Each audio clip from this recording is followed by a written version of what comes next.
Okay, here is Bella with her new toy. Rachel Rue, you're supposed to be in the. Uncle Steve made this toy for Bella. It's a present. Is this her High birthday? dollar. Yes. The best ones. What was the other thing we used to get Samantha to play with? The box? Yes. Look at her. Oh yeah, CDs. She loves it. Boxes are always good. She used to play with the CDs and just love to tear them out. Hey, Bella. Hey. You like playing with the chip bag? Pick them up and get them all cleaned up.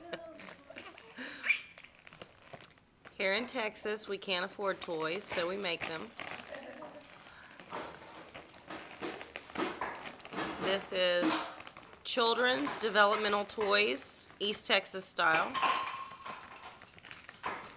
Pretty soon she'll be eating some of those chips. I'm trying to remember when I was growing up, the only thing we had like Walmart was Sears and Roebuck. That was it.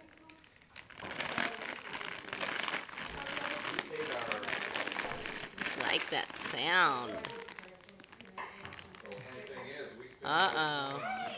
Here comes Grandma. she played with that chip bag more than she played with anything. It's just like you get the box of a toy. Uncle Steve made a toy for Bella. That's the best thing. You know, they have those toys that sound like Yes. Crystal clear, I used to bring home the old giant TV box. She used to play with that for hours in the Yeah. backyard. Oh, I remember when